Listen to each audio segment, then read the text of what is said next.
Bismillahirrahmanirrahim. Assalamualaikum warahmatullahi wabarakatuh. Alhamdulillah, innal hamdalillah nahmaduhu wa nasta'inuhu wa nastaghfiruh wa na'udzu billahi min syururi anfusina wa min sayyiati a'malina may yahdihillahu fala mudhillalah wa may yudhlil fala hadiyalah. Amma ba'du. Hadirin jamaah Masjid Agung Sunda Kelapa yang sama-sama dimuliakan Allah Subhanahu wa taala. Alhamdulillah, dalam kesempatan yang penuh barakah ini kita masih diberikan kesempatan Allah Subhanahu wa taala untuk bisa mengikuti kegiatan rutin kita. Yang pertama, kewajiban kita menunaikan ibadah salat maghrib berjamaah, dan dilanjutkan tadi kita membaca bersama pembacaan surat Al-Yasin yang langsung dipimpin tadi oleh Syekh Muhammad Ali Jabir. Semoga apa yang telah kita bacakan Allah Subhanahu wa taala memberikan pahala berlipat ganda untuk kita semua. Amin amin ya rabbal alamin. Baiklah para jamaah sekalian, malam hari ini malam yang penuh barakah. Materi pengajian kita yaitu materi studi Al-Qur'an yang insyaallah langsung akan disampaikan oleh Syekh Ali Saleh Ali Jabir. Alhamdulillah beliau telah hadir di tengah-tengah kita. Untuk itu para jamaah sekalian, marilah kita awali dan kita buka pengajian rutin kita dengan membaca surat Al-Fatihah yang pertama disusunkan untuk kita semua di sini. Semoga Allah Subhanahu wa taala selalu memberikan keberkahan serta kemudahan dan juga memberikan kesehatan untuk kita semua. Dan selanjutnya Al-Fatihah kita khususkan untuk penyumbang buka puasa pada sore hari ini, yaitu PT Bosowa sebanyak 250 porsi nasi. Semoga keberkahan selalu ada dalam perusahaan tersebut dan Allah Subhanahu wa taala selalu memudahkannya. Dan ada permohonan pembacaan surat Al-Fatihah untuk saudara kita yang sedang sakit, yaitu yang pertama saudara Muhammad Waliul Fahmi yang sedang dirawat di rumah sakit, dan juga Ibu Himyati yang sedang atau yang ingin menjalani operasi. Semoga Allah Subhanahu wa taala memudahkan dan menyembuhkannya. Ala hadhihi wa kullu niyatin salihah. Al-Fatihah. A'udzubillahi minasyaitonirrajim. Bismillahirrahmanirrahim. Alhamdulillahirabbil alamin arrahmanirrahim maliki yaumiddin. Iyyaka na'budu wa iyyaka nasta'in. Ihdinas siratal mustaqim. Siratal ladzina an'amta 'alaihim ghairil maghdubi 'alaihim waladdallin. Amin. Amin amin ya rabbal alamin. Para jemaah sekalian, sebelum kita melanjutkan pengajian kita, ada beberapa pengumuman. Yang pertama, Masjid Agung Sunda Kelapa akan mengadakan atau menyelenggarakan Itikaf Akbar malam Tahun Baru 2012. Acara tersebut akan diselenggarakan pada hari Sabtu sampai dengan Ahad 31 Desember 2011 sampai dengan 1 Januari 2012. Dan insyaallah akan dimulai pada pukul 16.00 atau jam 4 sore sampai dengan selesai rangkaian kuliah duha pada Ahad 1 Januari 2012. Untuk itu kami mengundang kepada para jamaah sekalian untuk bisa mengikuti dan hadir dalam acara tersebut. Adapun untuk pengisi acara pada malam itikaf, yang pertama yaitu dua syekh yang berasal dari Madinah, yaitu Syekh Ali Saleh Ali Jabir dan juga Syekh Muhammad Ali Jabir, dan dilanjutkan dengan muhasabah oleh Kiai Haji Bakhtiar Nasirema dan juga Ustadz Ahmad Sarwat LC dan Ustadz Benri. Dan dilanjutkan dengan ceramah kuliah duha, insyaallah akan disampaikan oleh Ustadz Haji Husain Hamid Alatas MA. Dan selanjutnya kami pun menginformasikan kepada para jamaah sekalian bahwa hari Senin tanggal 26 Desember 2011 pengajian rutin kita ba'da maghrib, yaitu dengan materi Husnul Khotimah sementara libur bertepatan dengan hari libur nasional. Baiklah para jamaah sekalian, marilah sama-sama kita persiapkan untuk mendengarkan pengajian kita, yaitu Ta'lim Al-Quran yang langsung akan disampaikan oleh Syekh Ali Saleh Ali Jabir. Kepada beliau kami persilakan.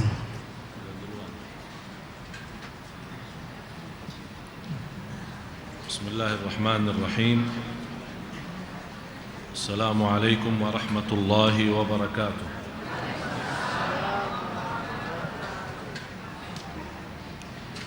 Rindu sekali sama jemaah ini.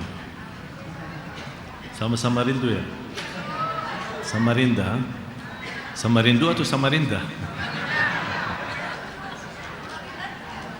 Alhamdulillahi Rabbil Alamin. Wa la ilaha illallah wahdahu la sharika la waliyus salihin. Wa ashhadu anna sayyidana wa nabiyyana Muhammadan abdullahi wa rasuluhu as-sadiqul amin. اللهم صل وسلم وبارك على سيدنا محمد وعلى آله وصحبه ومن تبعهم بإحسان إلى يوم الدين. سبحانك لا علم لنا إلا ما علمتنا إنك أنت العليم الحكيم. Maha suci Allah, kami tidak mempunyai ilmu apa-apa, hanya saja apa yang diberikan oleh Allah Subhanahu wa ta'ala. Mudah-mudahan majlis kita sama-sama mendapatkan kemudahan dan kemuliaan dari Allah Subhanahu wa ta'ala, dan mudah-mudahan ilmu yang kita belajari menjadi ilmu bermanfaat. Target saya, InsyaAllah kita sama-sama akan menhayati, mentadabburi Al-Quran. Walaupun saya untuk hari ini tidak sempat untuk membahas keutamaan tadabbur Al-Quran, walaupun ada beberapa ayat, surah 38 ayat 29, mohon Bapak Ibu dihafalkan. Surah 38 ayat 29 sama surah yang keempat ayat 82, dan masih banyak ayat-ayat yang lain yang mengajak kita untuk mentadabburi Al-Quran. Dan Imam Ibn Qayyim rahimahullah ta'ala menjelaskan manusia terhadap tadabbur Al-Quran 3 golongan atau 3 macam manusia. Yang pertama, manusia memiliki kalbu yang sudah mati. Kalbu yang sudah mati, artinya baca Quran, dengar Quran, tidak pernah merasakan apa-apa. Malah dia kadang-kadang mulai ngantuk dan capek kalau dia membaca Al-Quran, apalagi kalau baca lama. Ini na'udzubillah, tanda hati orang itu sudah mati. Yang kedua, kalbu yang hidup tapi tidak hadir. Artinya dia suka baca Al-Quran tapi tidak memberikan kebenaran yang cukup bagus, karena hatinya punya kesibukan kepada hal yang lain. Oleh karena itu tidak terbatas hanya mendengar saja. Sebagaimana kata Rasulullah, ada segolongan manusia dari umatku yang membaca Al-Quran tapi tidak sampai lewat tenggorokan mereka. Artinya baca dari mulut sampai ke tenggorokan, ikut saja batasnya, tidak sampai ke hatinya. Yang ketiga adalah yang kita sama-sama cari, manusia yang hidup kalbunya dan selalu hadir bersama Al-Quran. Itu yang dimaksud firman Allah Subhanahu wa ta'ala di surat Sad, surat 38 ayat 29. Kitabun anzalnahu ilaika mubarakun liyadabbaru ayati. Jadi hikmah Allah turunkan Al-Quran untuk ditadabburi. Malah Abdullah bin Abbas radhiyallahu anhu pernah berkata, orang-orang yang membaca sedikit dan tadabbur lebih baik daripada banyak tanpa tadabbur. Jadi karena ujung membaca Al-Quran bukan untuk mengkhatam, apalagi kalau masuk bulan puasa. Kita kadang memperhatiin jamaah, dia berjuang sebagaimana bisa mengkhatam Al-Quran di bulan Ramadan sebanyak mungkin. Dia akan merasa bangga dan gembira. Berapa? Alhamdulillah sudah 30. Ini berapa? Sudah 50. Terus kadang kalau kita tanya susunan surahnya Al-Baqarah dan Ali Imran, mana yang lebih duluan? Ya, mana? Setahu saya Al-Fatihah. Kita tanya Al-Baqarah, Ali Imran, dia jawab Al-Fatihah. Oleh karena itu, bagi orang yang sudah faham, apalagi bahasa Arab. Sekarang kadang-kadang kita dengar orang mau fahami Al-Quran harus bisa bahasa Arab. Harus bisa bahasa Arab yang cukup untuk membaca Al-Quran. Tidak harus menjadi ulama bahasa Arab, atau tidak harus menguasai bahasa Arab. Tidak perlu menguasai bahasa Arab, tapi sederhana. Mudah-mudahan insyaAllah di malam tahun baru, karena ada acara i'tikaf akbar, saya akan membawa untuk Bapak Ibu 10 kunci yang membantu anda mentadabburi Al-Quran. Ada 10 kunci. Kalau anda sudah megang kuncinya, insyaAllah mudah buka pintu tadabbur Al-Quran. punya pintunya tadabbur Al-Quran, tapi kuncinya tidak ada. InsyaAllah kuncinya di malam tahun baru ya. InsyaAllah semua hadir ya. InsyaAllah, mudah-mudahan diberikan oleh Allah kemudahan. Satu aja ya, di antara kunci cinta Al-Quran. Kunci pertama cinta Al-Quran. Di bawah kata cinta Al-Quran ada banyak hal yang perlu didalami atau perlu diperhatikan masalah cinta Al-Quran. Oleh karena itu sekarang target kami selama berdakwah memang kurani jadwal umum, kita sekarang lebih fokus ke jadwal rutin. Yang insyaAllah rutin akan tetap insyaAllah setiap hari Minggu di TV One, dan insyaAllah kita akan ada acara i'tikaf atau acara tabligh akbar di Depok, Masjid Kubba Mas, tanggal 1 Januari hari Ahad, jam 1 siang sampai selesai.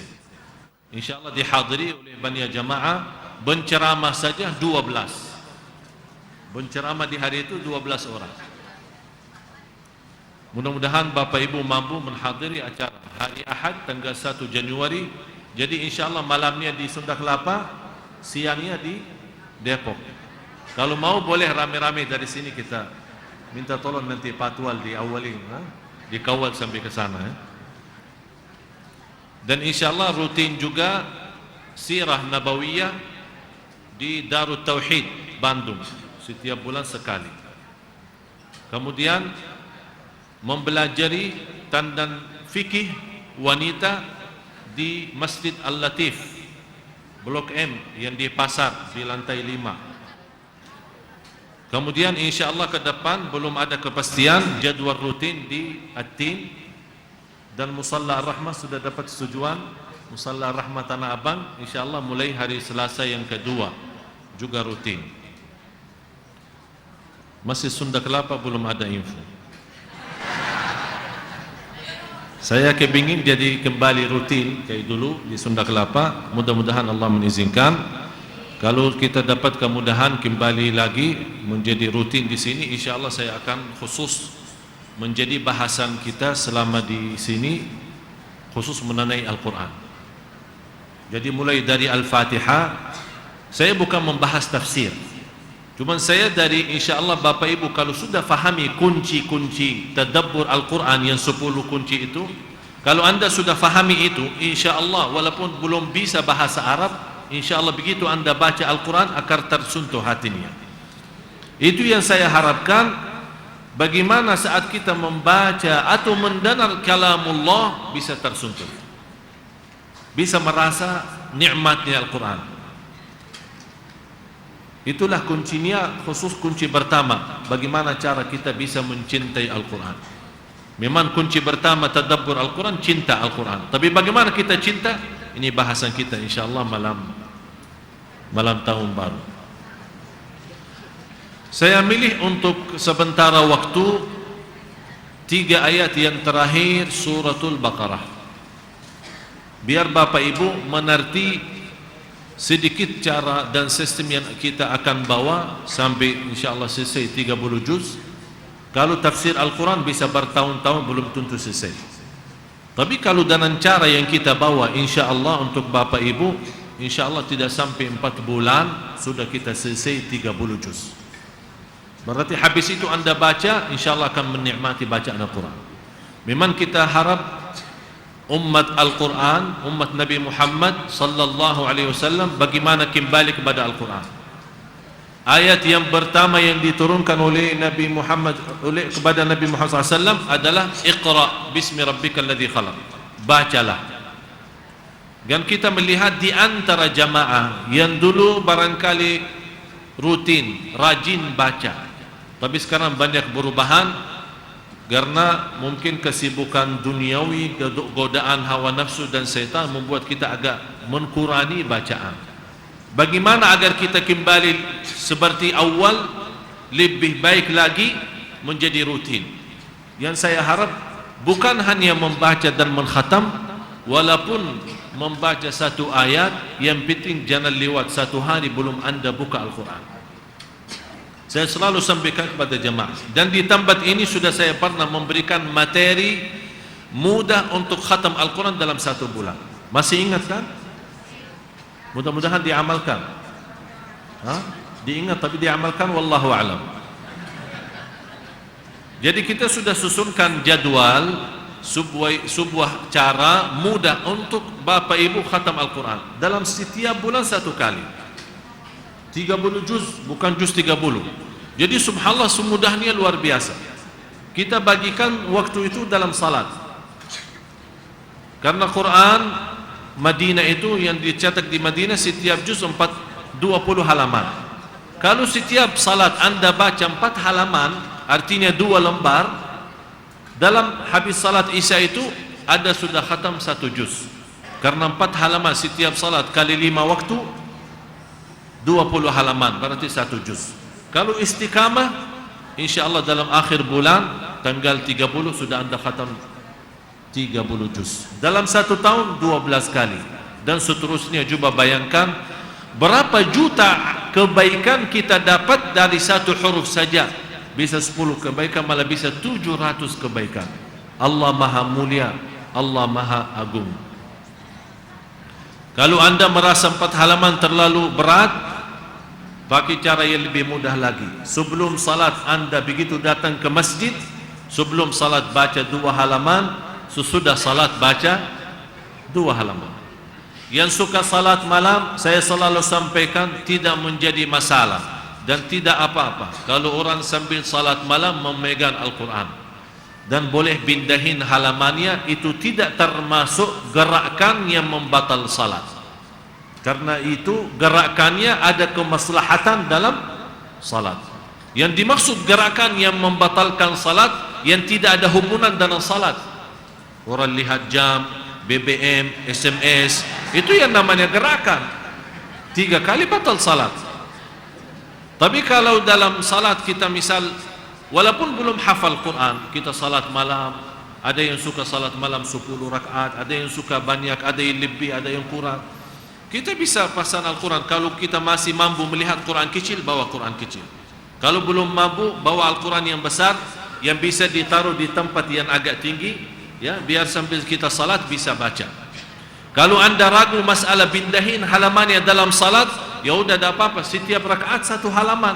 Rakaat yang kedua, halaman yang kedua. Begitu Anda salam, pindahin dulu, baru takbir. Selesai masalah.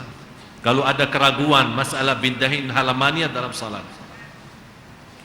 Dan banyak jamaah alhamdulillah yang saya terima info, ada beberapa ibu-ibu yang salat malam, dia khatam Al-Quran dalam salat malam.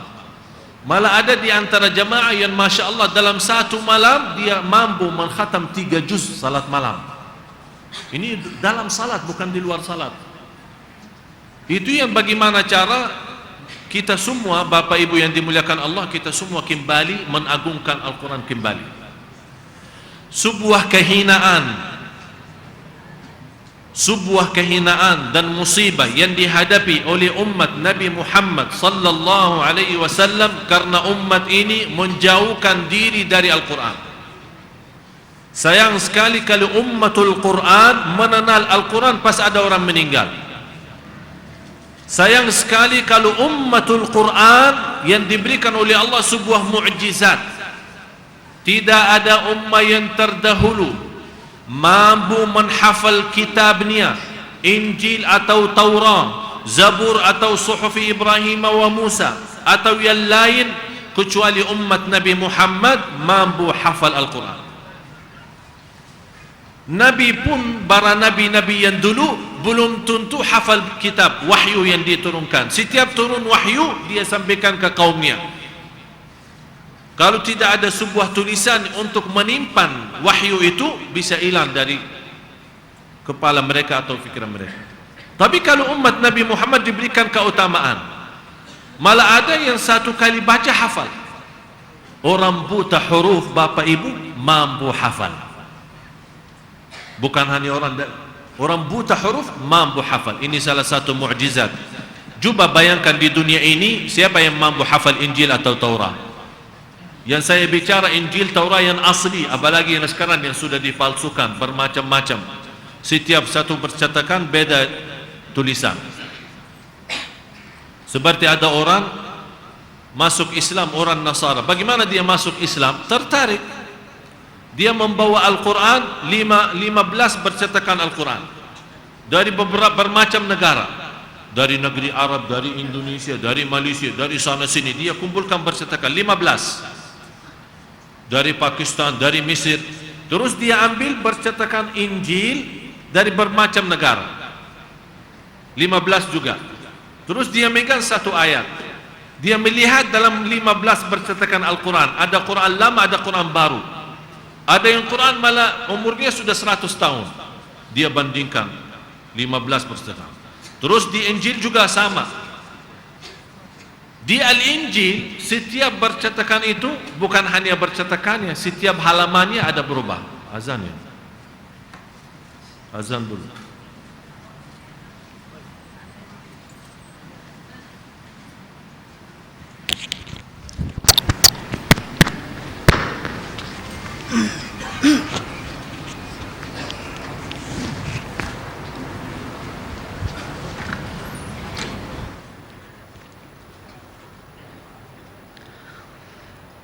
Allahu Akbar, Allahu Akbar. Allahu Akbar, Allahu Akbar. Asyhadu an la ilaha illallah.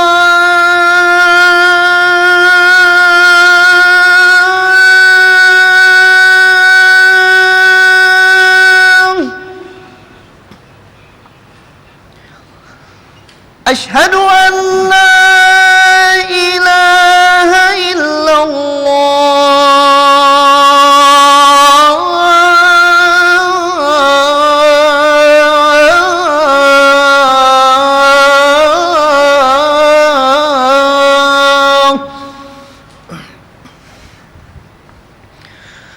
Asyhadu anna Muhammadar Rasulullah.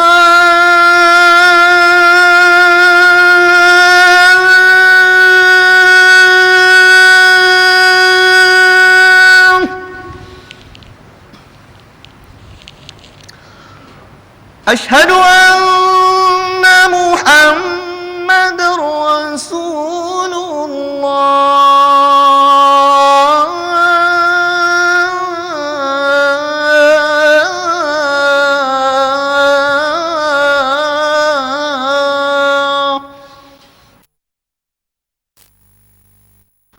Hayya 'alas salah.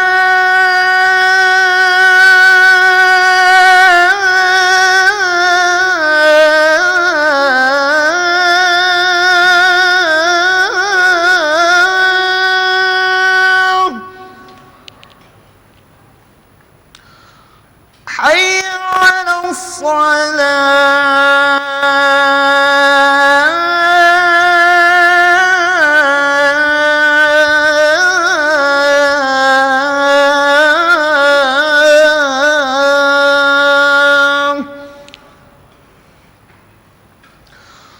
Hayya 'alal falah.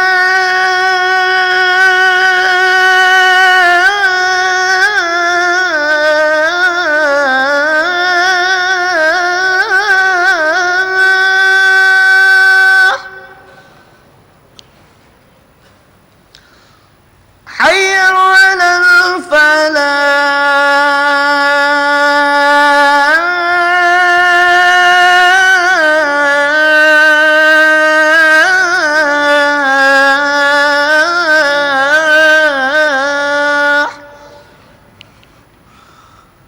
Allahu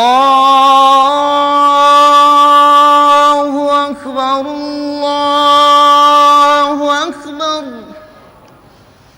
La ilaha illallah.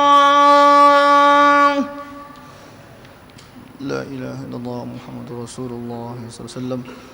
اللهم رب هذه الدعوة التامة والصلاة القائمة آت سيدنا محمد الوسيلة الفضيلة والشرف والدرجة العالية الرفيعة وبعثه مقاما محمودا الذي وعدته إنك لا تخلف الميعاد.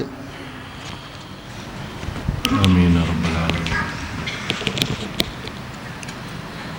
بسم الله الحمد لله اللهم صل على سيدنا محمد وعلى آل سيدنا محمد. Saya kembali lagi. Memang mohon maaf Bapak Ibu, banyak kekurangan kita semua terhadap Al-Quran. Saya tidak minta kita 24 jam baca. Yang saya minta jangan sampai lewat satu hari belum anda melihat Al-Quran dan membaca walaupun satu ayat. Kalau memang malas sekali tidak mampu membaca satu juz dalam satu hari, 30 hari 30 juz, jangan sampai lewat satu hari belum anda membuka membaca Al-Quran walaupun satu ayat. Kenapa? Karena alasannya ini kita ada sebuah hubungan antara kita sama Allah lewat Al-Quran. Malah ulama menjelaskan kalau ada yang menghadapi masalah dan dia mau curhat kepada Allah lewat Al-Quran, ini sebuah kemudahan yang luar biasa. Artinya anda saat baca Al-Quran sedang berbicara sama Allah. InsyaAllah malam tahun baru kita akan membahas tadabburi Al-Quran itu 10 kunci. Nanti akan Bapak Ibu akan memiliki wawasan yang cukup luar biasa terhadap Al-Quran. Ternyata Al-Quran punya banyak harta, banyak kemuliaan, banyak kemu'jizatan. Malah saya pernah di salah satu kampung yang saya isi berkeliling dakwah, saya ketemu seorang usia sudah 95 tahun. Saya bawakan Al-Quran, dia tanya apa itu. Ternyata Al-Quran pun dia tak tahu. Quran bukan ayatnya atau tulisannya, Quran saja dia tidak pernah melihat. Padahal umurnya sudah 95 tahun. Apalagi kalau saya buka dan saya suruh baca, sama sekali tidak mengenal namanya huruf Quran. Tapi subhanallah Bapak Ibu hafal surat Yasin. Hafal surat Yasin. Ini tanda apa? Tanda kebesaran Allah untuk umat ini, umat Nabi Muhammad SAW. Buta huruf, tak pernah lihat Al-Quran, tapi hafal surat Yasin. Ini yang saya selalu sampaikan. Orang hatinya hidup dan siap untuk mendengar Al-Quran. Ini salah satu kemudahan untuk hafal. Tanpa kita sadari, karena kita sering mendengar itu berbeda. Bapak Ibu kalau sering baca, apalagi kalau kita ada acara, kan biasa dimulai dengan baca Quran kan.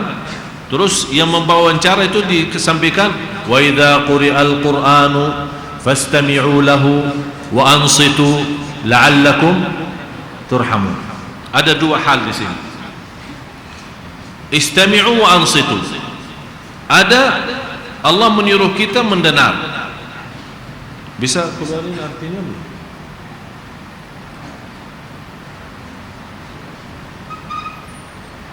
Suratul A'raf.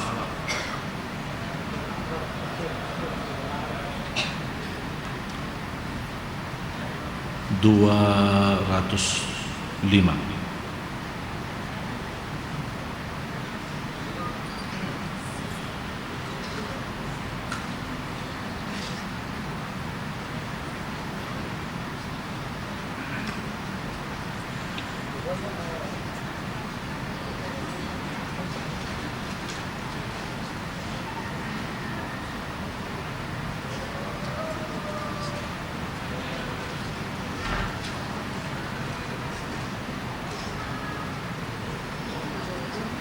Maaf, 204. Bisa terjemahan? 204. Di sini ada dua hal. Wa idza quri'al Qur'anu fastami'u. Allah memerintahkan kita kalau saat mendengar kalamullah, dengarlah. Wa ansitu. Di sini wa ansitu itu lebih tinggi daripada mendengar. Seolah-olah Allah memberikan, kalau memang anda ingin mendapatkan rahmat Allah, tidak cukup hanya mendengar. Karena mendengar adalah tugas telinga, tapi wa ansitu tugas kalbu. Wa ansitu tugas Qalbu artinya insat, berdiamlah dan memberikan perhatian dari batin, tidak hanya cukup dengan zahir. Suratul A'raf 204. Kalau anda ingin dapat rahmat Allah, tapi kenapa sekarang kita di setiap majlis, setiap pengajian kita sering membaca ayat Al-Quran atau mendengar kalamullah, apalagi malam Jumat kita sering baca Yasin atau suratul Kahfi, atau bacaannya imam pun kita sering mendengar dalam salat fardu, salat jahriyah, tapi kenapa tidak mendapatkan rahmat Allah? Ini kan sebuah perjanjian dari Allah, la'allakum turhamun, kalau memang ingin mendapatkan rahmat Allah. Tapi Allah, umat ini sering mendengar, tapi kenapa tidak mendapatkan rahmatmu ya Allah? Kita bertanya, karena memang mendengar baik, tapi wa ansitu belum, yang didengar oleh hati belum, kalbu kita masih sibuk pada sesuatu yang lain. Oleh anda baca atau mendengar, malah saya sarankan banyak jamaah untuk membaca Al-Quran harus terbiasa mendengar, jangan hanya baca saja, harus suka mendengar, karena inilah muncul sifat manusia. Sebagaimana tadi saya sampaikan, golongan manusia terhadap mendengar kalamullah tiga. Golongan manusia terhadap mendengar kalamullah tiga macam. Kalbu mati, sama sekali tidak bisa menghayati apa-apa. Dengar tidak dengar, tidak pernah merasakan. Malah justru kalau dia baca atau mendengar Al-Quran mulai ngantuk, capek. Bagi orang itu, Quran itu tidak bermanfaat sama sekali. Kalau dia sakit, membaca tidak akan sembuh. Walaupun dibacakan oleh seorang salih, orang taqwa, pun tidak ada gunanya dan manfaatnya. Sebagaimana ada kekuatan orang yang salih yang membaca Al-Quran, harus ada juga kekuatan orang yang sakit. Walaupun secara tenaga badan sakit, tidak ada kekuatan, tapi secara batin masih punya kekuatan. Iman, yakin, dan cinta Al-Quran. Ini yang membuat manfaatnya, obatnya Al-Quran. Karena Allah berfirman, qul huwa lilladzina amanu hudan wa shifa. Al-Quran bagi orang mukmin. Dan kita sama-sama belajari iman itu tempatnya di mana? Di kalbu. Berarti kalau kita mukmin tambah di dalam kalbu kita tidak beriman, artinya hanya Islam saja belum beriman.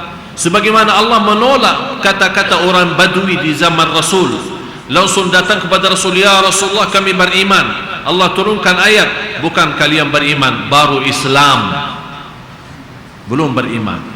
Artinya Islam itu masih amalan secara zahir, batinnya belum masuk mendalami sambil campur aduk dalam hati kita, kalbu kita. Artinya sudah punya posisi dalam kalbu kita. Manusia yang kedua, kalbu yang hidup tapi belum siap, artinya mendengar tapi belum insat. Dengar cukup baik, suka baca, tapi kok tidak pernah menangis karena Al-Quran. Subhanallah, saya pernah melihat beberapa banyak orang salih, bukan hanya baca, kalau dia buka Al-Quran saja tidak bisa menahan diri menangis. Dia belum baca, belum boleh apa-apa, hanya begitu buka Al-Quran, melihat ayat Al-Quran sudah menangis. Ini iman yang luar biasa. Malah ada seorang yang kita sering baca, Al-Fudail bin Iyad, sering dengar seorang salih, Al-Fudail bin Iyad, yang dianggap ahli tasawuf, seorang waliullah. Ini orangnya, ceritanya Fudail bin Iyad itu orang berampok ya, mencuri, bereman ya, kalau istilah kita sekarang bereman. Hah? Preman. Ya udah malumlah Ustaz, spor-impor ya. Kan ibu pernah doakan semoga saya dalam bahasa tidak lancar biar ada lucunya katanya. Yang penting sudah faham. Jadi ini subhanallah, Al-Fudail bin Iyad terkenal orangnya itu, khususnya malam hari itu suka berampok rumah orang. Pernah malam hari dia naik di atap rumah merampok rumah orang, di dalam rumah itu ada orang lagi salat malam. Terus baca ayat suratul Hadid,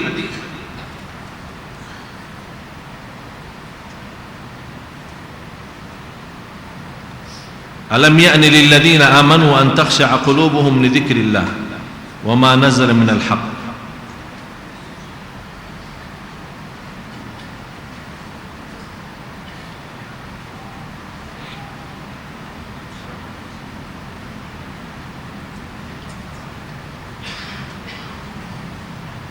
Surah Al-Hadid ayat 16.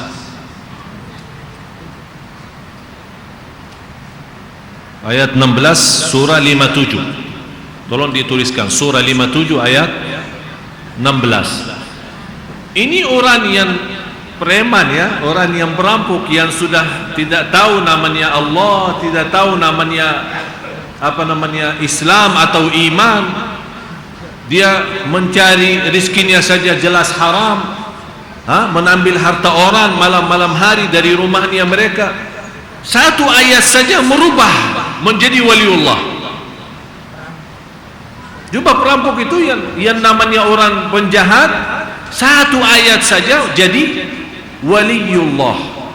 Saat dia mendengar, apakah belum saatnya Anda mulai merasa takut kepada Allah Subhanahu wa taala?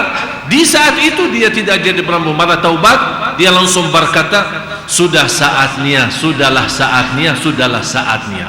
Dari saat itu sampai beliau wafat terkenal sebagai orang waliullah.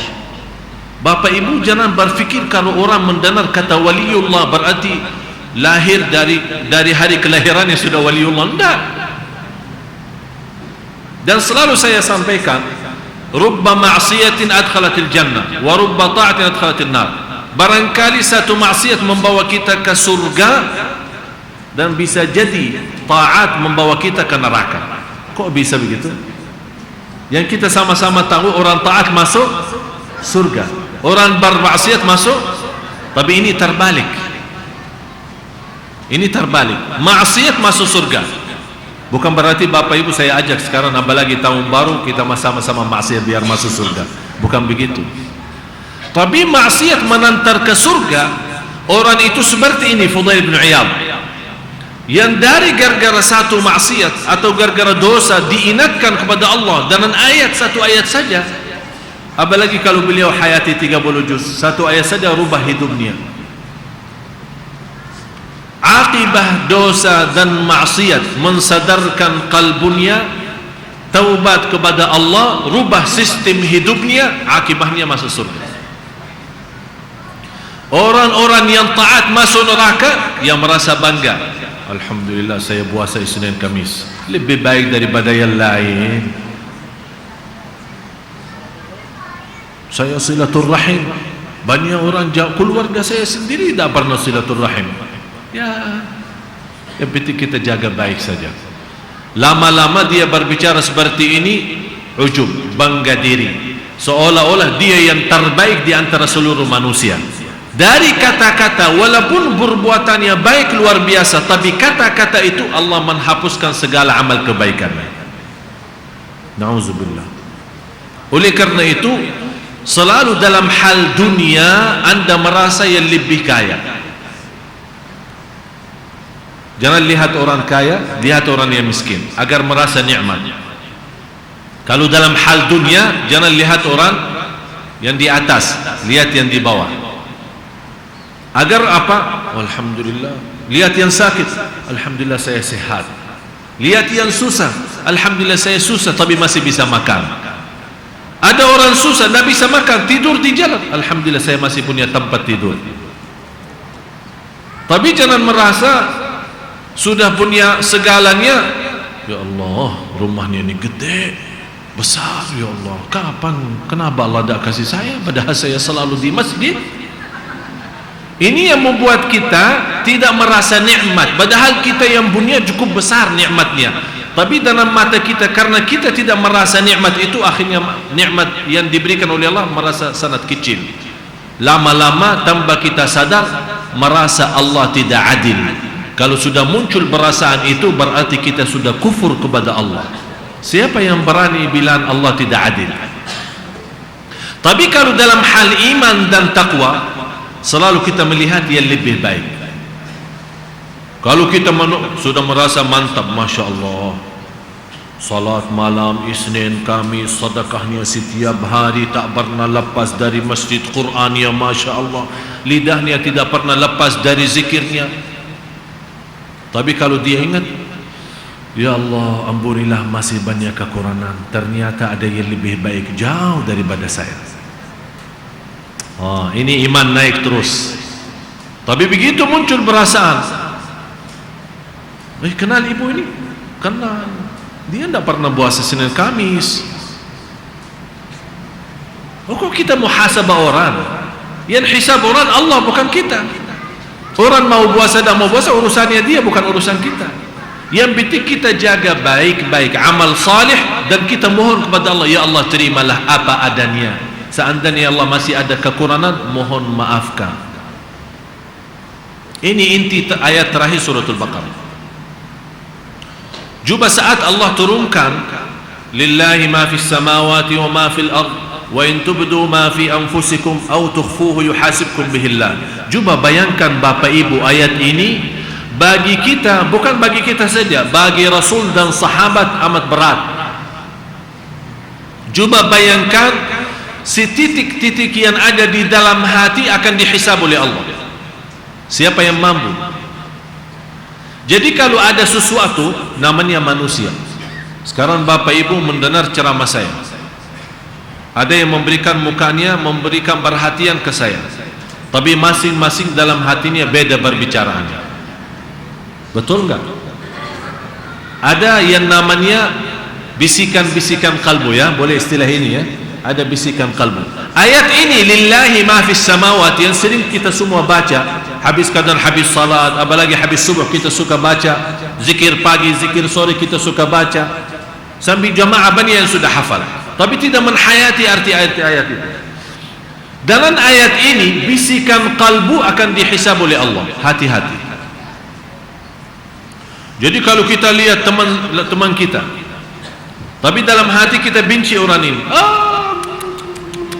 apa kabar, sehat, kalbu kita sakit hati. Tapi dari sisi muka, dari sisi lidah luar biasa. Sampai orang itu merasa, ya Allah, ini ternyata orang ini senang sama saya. Dia belum tahu bisikan kalbu kita apa. Dalam ayat ini lillahi ma fis samawati wa ma fil ard wa in tubdu ma fi anfusikum aw tukhfu, kalau dikeluarkan sampai niat dilihat atau disembunyikan dalam diri sendiri, artinya bisikan kalbu tidak sampai keluar, dilihat oleh orang, tersimpan dalam hati, tetap akan dihisab oleh Allah. Gara-gara itu manusia akan dalam hukum Allah dua golongan, fayu'adzibu man yasha wa yaghfiru man yasha, fayaghfiru man yasha wa yu'adzibu man yasha. Ada golongan yang dihendaki Allah diampuni, ada golongan yang diazabkan oleh Allah. Itu gara-gara apa? Bisikan kalbu. Coba bayangkan Bapak Ibu, siapa yang mampu, tolong kasih tahu, siapa di antara kita termasuk saya yang mampu menahan bisikan kalbu ini? Tidak ada. Tidak ada. Fayaghfiru liman yasha wa yu'adzibu man yasha wallahu ala kulli syai'in qadir.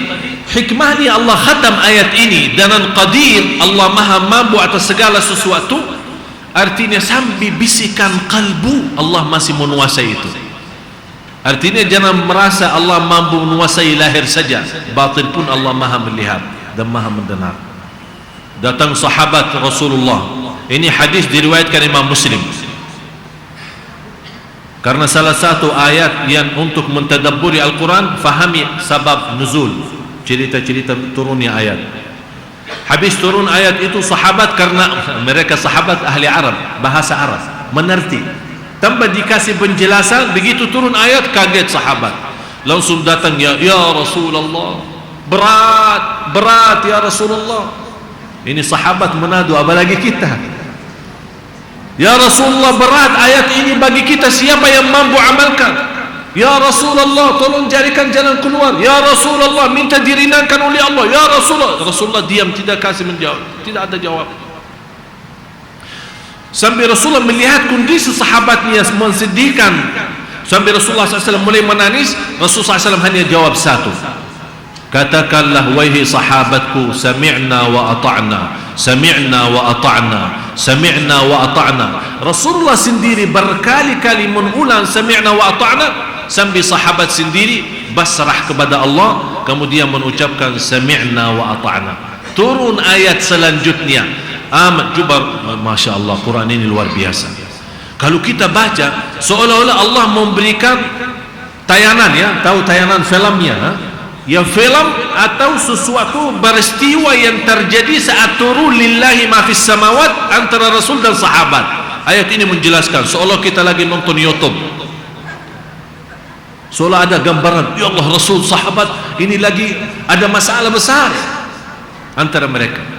Rasul hanya jawab itu, sahabat menjawab. Habis itu mereka agak mulai tenang dan ikut bersama Rasul. Sami'na wa ata'na, sami'na wa ata'na, sami'na wa ata'na. Allah turunkan ayat amanar rasulu. Rasul sudah beriman kepada apa? Ayat lillahi. Amanar rasulu bima unzila. Rasul telah beriman kepada apa yang diturunkan. Mana yang diturunkan? Ayat yang sebelumnya, lillahi ma fis samawati wal ardh. Wal mu'minun amana ar-rasul bima unzila ilaihi min rabbih wal mu'minun. Siapa orang mukmin? Yang dimaksud mu'minun di ayat ini adalah sahabat yang menghadapi persoalan lillahi ma fis samawati wa ma fil ardh. Kullun amana billahi wa malaikatihi wa kutubihi wa rusulihi la nufarriqu baina ahadin min rusuli wa qalu apa? Ini cerita Rasulullah menyuruh sahabat, jangan bermacam-macam.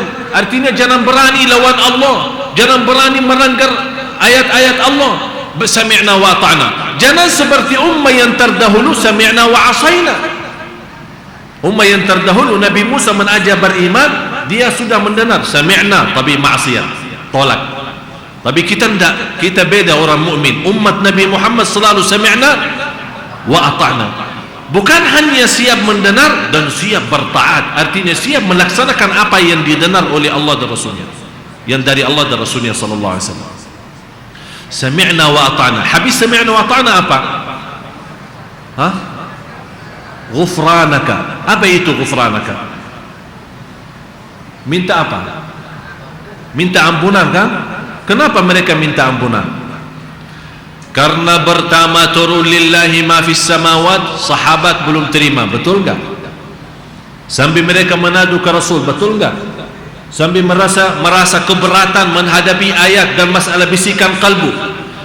Habis mereka disadarkan oleh Rasulullah untuk bilang sami'na wa ata'na. Ya Allah, maaf tadi kita agak sedikit, hati kita belum terima. Ghufranak, ya Allah, ampunilah. Subhanallah. Oleh karena itu sengaja dibawa kata ghufranak, sebuah kata ampunan yang luar biasa. Sampai bukan ighfirli, bukan Allah kata ighfirli, ghufranak artinya ya Allah kami mohon ampunan yang amat besar. Karena memang kami berani tadi menolak ayat lillahi ma fis samawati wa ma fil ardh. Ya Allah, ghufranak. Oleh karena itu ghufranak, kata ulama, darajat yang tertinggi dalam maghfirah, dalam ampunan. Jadi kalau anda berdoa, boleh saat rabbi ghfirli, boleh sekali-kali ghufranak. Karena kata ghufranak itu sangat tinggi, memohon segala ampunan dari Allah. Wa ilaikal masir. Habis mereka sudah iman, sudah pasrah, sudah diampuni Allah, Allah turunkan ayat yang selanjutnya yang menghapus hukum bisikan kalbu. Ini namanya kalau dalam ilmu Quran nasikh mansukh. Faham nasikh mansukh? Artinya ada satu ayat yang terhapus hukumnya dengan ayat yang selanjutnya. Artinya ayat ini walaupun tetap dibaca tapi hukumnya tidak berlaku. Faham? Tetap dibaca tapi hukumnya tidak berlaku. Kenapa ada ayat yang sudah terhapus hukumnya tapi tetap dalam tulisan Al-Quran? Memang ada sebenarnya ada ayat yang lain yang pertama turun dalam Al-Quran, tapi ada ayat yang menghapus akhirnya dikeluarkan dari Al-Quran. Ada perubahan sebelum selesai sempurna wahyu. Tapi kenapa ayat ini dibiarkan padahal sudah terhapus hukumnya tidak berlaku? akan Allah, agar kita sama-sama mempelajari dan bisa tahu rahmat Allah sebesar apa. Di situ Allah tunjukkan rahmatnya dan kasih sayangnya kepada umat Nabi Muhammad sallallahu alaihi wasallam. Kalau ayat ini memang terhapus hukumnya dan dibuang dari tulisan Al-Quran, tidak dituliskan, mana kita bisa melihat rahmat Allah? Bagaimana bisa lihat? Tapi sekarang sudah lihat. Habis itu, la yukallifullahu nafsan illa wus'aha. Allah tidak memberatkan dan mentaklifkan sebuah amalan atau taat kecuali apa yang anda sekalian mampu. Di ayat yang lain, fattaqullaha mastata'tum, taqwalah kepada Allah sesuai kemampuannya masing-masing. Laha ma kasabat wa 'alaiha maktasabat. Seandainya ada bisikan kalbu, dimaafkan oleh Allah. Laha ma kasabat, apa yang dilakukan baik pahala, tidak baik dosa. Faman ya'mal mithqala dzarratin khairan yara wa man ya'mal mithqala dzarratin syarran yara. Laha ma kasabat wa 'alaiha maktasabat. Rabbana, ini mulai doa sekarang. Ini mulai doa. Rabbana la tu'akhidna in nasina aw akhtana. Di luar bisik ini juga Bapak Ibu rahmat Allah kepada kita. Sungguh ayat ini orang yang baca habis fahami, belum bisa nangis, mohon maaf belum beriman. Ayat ini betul-betul menggerakkan kalbu kita, mengisi iman yang luar biasa. Laha ma kasabat, artinya apapun yang kita kerjakan baik dapat kebaikan, yang dosa dapat dosa. Di atas itu Allah bukan hanya memaafkan bisikan kalbu yang sudah terhapus hukumnya tidak berlaku. Di atas itu Allah memaafkan kalau anda lupa atau salah. Allahu Akbar. Coba bayangkan kalau Allah bukan hanya menghisabkan kita bisikan kalbu, lupa atau salah, kalau dihisab kita habis. Oleh karena itu kita mohon kepada Allah habis memaafkan bisikan kalbu. Ya Allah, maafkan sekiranya kalau kami salah atau lupa. Ya sering kita lupa salat, betul nggak? Apalagi siang hari kita keluar belanja di Tanah Abang, sana sini cari makan, sibuk bawa barang banyak, urus ini, anaknya hilang, masuk asar kita belum zuhur, lupa. Ini termasuk diampuni Allah. Begitu kita ingat, langsung laksanakan salat walaupun sudah masuk waktu asar. Boleh langsung salat zuhur kemudian salat asar. Rabbana la tu'akhidna in nasina aw akhtana. Rabbana wa la tahmil alaina isran. Ya Allah, kami mohon tidak ada sesuatu yang memberatkanlah kami.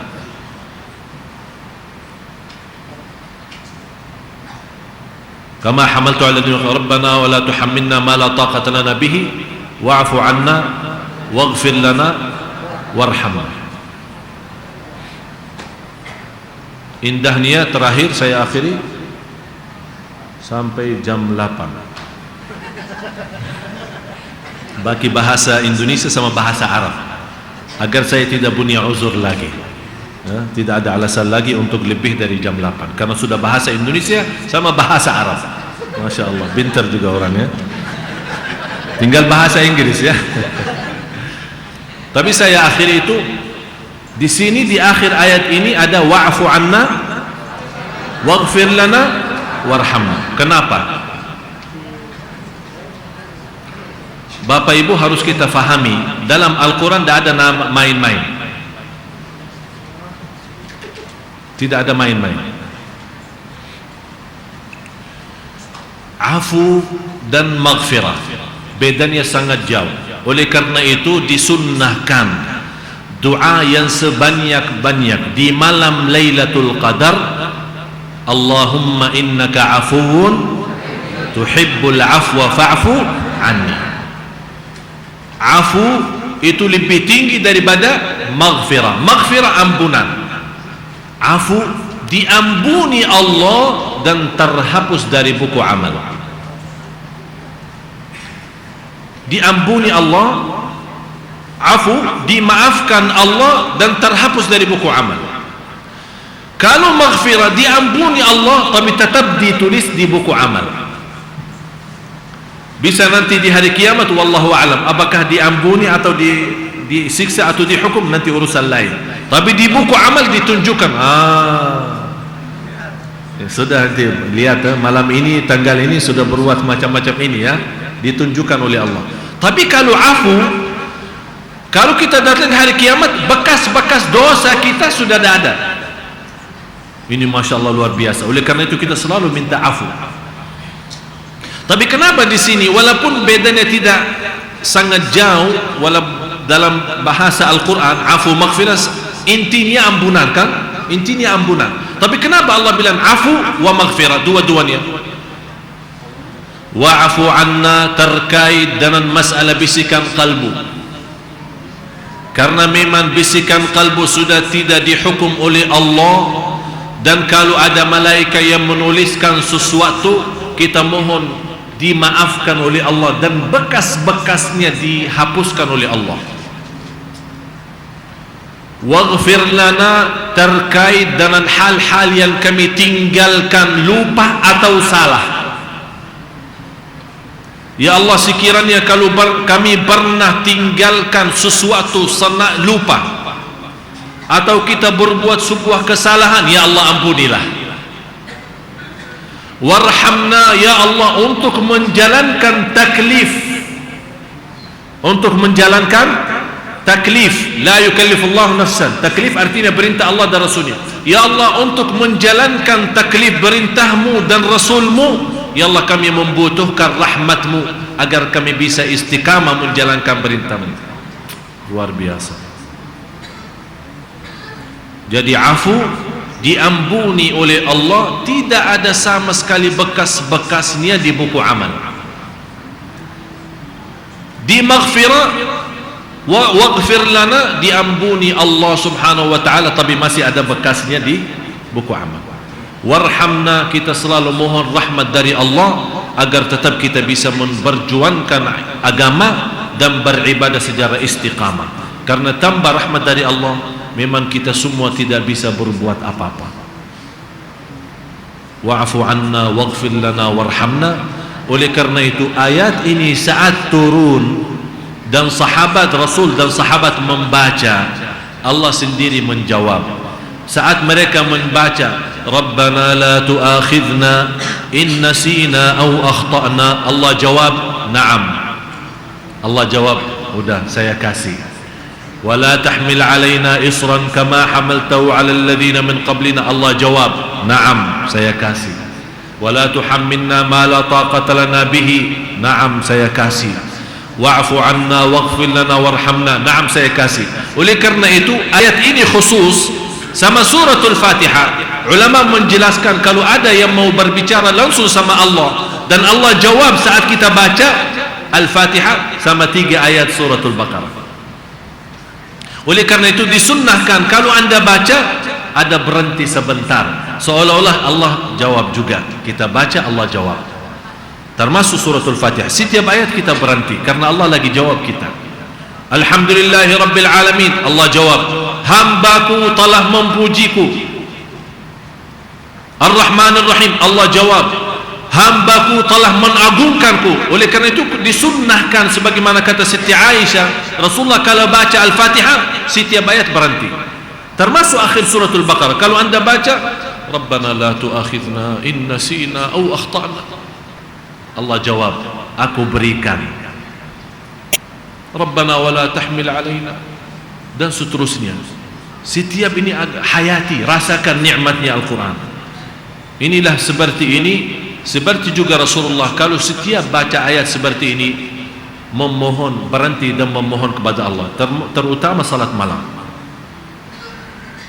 Rasulullah SAW di riwayat Muslim pernah salat malam 100 rakaat dalam 100 ayat dalam satu rakaat, 100 ayat dalam satu rakaat. Tapi coba bayangkan Bapak Ibu, setiap ayat yang berbunyi surga Rasulullah berhenti, ya Allah surgamu. Ada ayat bahas neraka, Rasulullah berhenti, ya Allah jauhkan dari neraka. Ini cara salat malam yang insyaAllah kita akan bahas bagaimana cara Rasulullah mentadabburi Al-Quran dalam salat dan di luar salat, dalam salat dan di luar syarat agar kita bisa dan mampu, walaupun tidak bisa sempurna seperti Rasul, paling tidak 10% lah. Mudah-mudahan insyaallah bermanfaat. Terima kasih atas perhatiannya. Mohon maaf kurang lebihnya. Untuk segala kegiatan kami, jadwal atau ceramah atau undangan kami terima. Alhamdulillah, di mana saja ada undangan kami terima. Saya sering mendengar info kalau yang mau undang Syekh harus bayar 13 juta katanya. Ya, alhamdulillah hal itu tidak benar. Di mana orang yang mau undang kami siap selama masih ada kesempatan dan kosong. Oleh karena itu semua jadwal kami terbuka, kita serahkan kepada jamaah lewat Facebook. Ali Spasi Jaber. Semua di sana ada. Mau ceramah di mana, rutin kita di mana, kegiatan kami semua ada. Jadi tidak ada alasan. Masalah bayar 13 juta kita tidak pernah meminta sama orang yang mengundang harus kita tentukan. Kalau saya mau tentukan, ya kurang lebihnya 1 miliar. 13 juta bagi saya kecil. Ya, kita tidak pernah tentukan hal seperti ini. Jadi mohon info-info yang seperti ini jangan sembarangan terima, harus kita tabayyun, mencari yang benar. Mudah-mudahan apa yang saya sampaikan bermanfaat. Semoga yang hadir semua dapatkan ilmu yang bermanfaat, yang diberikan oleh Allah kekuatan lahir batin untuk menamalkan. Dan mudah-mudahan yang hadir semua dipanjangkan oleh Allah umurnya dalam taat kepada Allah, disihatkan badannya, dijauhkan dari segala keburukan dunia, godaan syaitan, hawa nafsu dan manusia. Dan mudah-mudahan senantiasa di mana anda berada dapat dipimpin oleh Allah Subhanahu wa taala, dapat dibuka pintu taufiknya, senantiasa mendapatkan berkahnya Allah, rumah tangga sakinah mawaddah rahmah, anaknya anak salih dan salihah. Dan mudah-mudahan yang hadir semua, bagaimana Allah berikan kemudahan sama-sama kita berkumpul dan berjumpa di Masjid Agung Sunda Kelapa ini yang penuh barakah dan rahmat dari Allah. Mudah-mudahan kita diberikan kemuliaan jumpa lagi di surga Allah bersama Nabi Muhammad sallallahu alaihi wasallam. Rabbana atina fid dunya hasanah wa fil akhirati hasanah wa qina adzaban nar. Wa sallallahu ala sayyidina nabiyina Muhammad wa ala alihi washabbihi wasallam. Walhamdulillahi rabbil alamin. Subhanakallahumma wa bihamdik asyhadu an la ilaha illa anta astaghfiruka wa atubu ilaik. Wassalamu alaikum warahmatullahi wabarakatuh. Baiklah, demikianlah para jamaah sekalian pengajian malam hari ini, semoga bermanfaat. Mari kita tutup majelis kita dengan membaca alhamdulillahirabbil alamin. Wassalamualaikum warahmatullahi wabarakatuh.